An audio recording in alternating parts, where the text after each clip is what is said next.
Recently दो student killing हुआ था। अक्टूबर में हुआ था एक कश्मीरी पंडित का, पूरन भट्ट साहब का।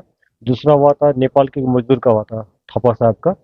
तो दोनों में ये टेररिस्ट इन्वॉल्व थे। तो जब शोपियान पुलिस को इन्फॉर्मेशन मिला, तो शोपियान पुलिस आर्मी मिलके कॉर्डन सर्च किया, जिसमें 3 टेररिस्ट मारे गए थे। तो उजैर नदीर जो है, ये लश्कर तैयबा का है। ये डलगान अनंतनाग डिस्ट्रिक्ट का था। और दूसरा लतीफ लॉन जो है, शोपियान डिस्ट्रिक्ट का था। आप लोग को जैसा पता है कि हम लोग पहले ट्वीट भी किए थे, इस परिवार भी घोषित किए थे, वही टेररिस्ट है।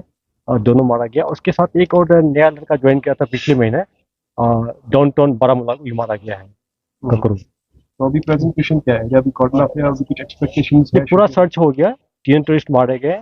एक AK-47 राइफल, 2 पिस्टल मिला, ग्रेनेड मिला, काफी सामान मिला। तो विजय कुमार जी, आप बताइए, जो सेंस ऑफ इनसिक्योरिटी जो माइनॉरिटीज में है, तो इससे पैसिफाई हो जाएंगे? क्योंकि जो आज 2 एलिमिनेट हुए थे जो इन्वॉल्व थे इसमें, तो डिपार्टमेंट क्या कर रही है उनको देखिए, पैसिफाई करने के लिए? सेंस ऑफ इनसिक्योरिटी आप मीडिया वाले फैला रहे हो, ऐसा कुछ नहीं है।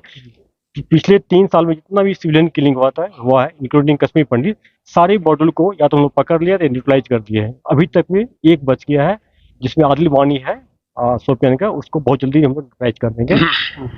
तो थोड़ा सा हम साहब की तरफ आना चाहेंगे सर। अगर ओवरऑल थोड़ा सा क्वेश्चन, प्रेजेंट सिचुएशन आप किस तरह देख रहे हैं वैली की as per the militancy point of view? देखिए, वैली का सिक्योरिटी सिनारियो बहुत बेहतर है आज की तारीख में। मुझे खुशी इस बात की कि आज काफी ठंड हो जाने के बावजूद भी टूरिज्म, जो लोगों की रोजी रोटी, जहाँ की बहुत बड़ी उसका साधन है, आज भी बड़ी अच्छी तादाद में लोग विजिट कर रहे हैं, आ रहे हैं। डल लेक की खूबसूरती अभी देख करके वहां से गुजरे तो मैं कह रहा था कि डल भी पहले से कितनी साफ दिखने लगी है। और बाहर से आने वाले जो पंछी आते हैं, मेहमान हमारे, उनकी भी बड़ी अच्छी खासी आमद वहां पर नजर आई।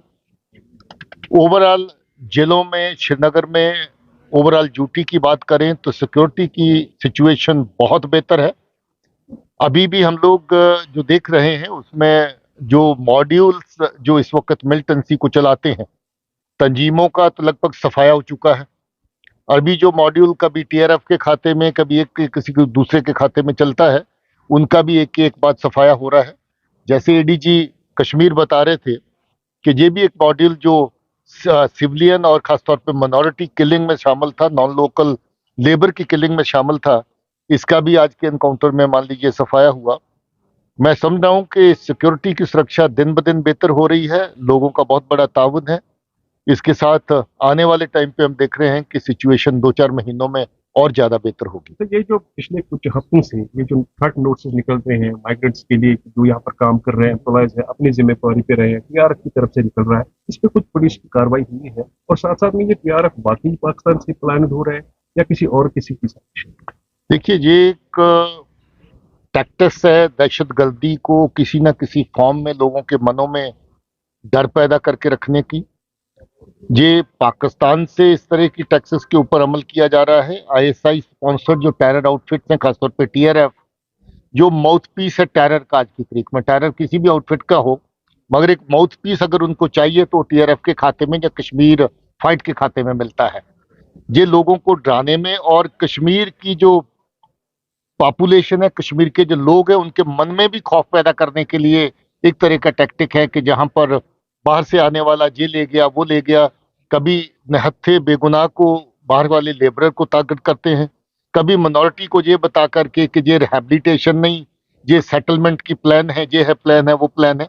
अब मुझे बताइए कि कश्मीरी पंडित या कश्मीर का रहने वाला हिंदू जो किसी स्टेज पे मान लीजिए आगे पीछे भी जहां से हुआ होगा, आज वो वापस आकर के अगर अपने भाइयों के साथ बैठ के जहां नौकरी कर रहा है, कंधे से कंधा मिला के बाकी कामों में हिस्सा ले रहा है, क्या जो उसका हक नहीं है? क्या ये पाकिस्तान तय करेगा कि कौन जहां पर काम करेगा या कौन नहीं करेगा? ये तय लोगों को करना है, ये तय सरकार को करना है। सरकार तय कर चुकी है, लोगों ने मिलकर काम करना। किसी तरह का डर या खौफ लेकर के आगे बढ़ने की जरूरत नहीं। खाम खा में कई बार मीडिया चीजों को थोड़ा सा ज्यादा कर देता है। जैसे अभी कह रहे थे, इस तरह की अगर आप टोटल अगर देखेंगे सिविलियन किलिंग्स का सिलसिला 4-5 साल के अंदर, उसका ग्राफ बहुत नीचे आया है।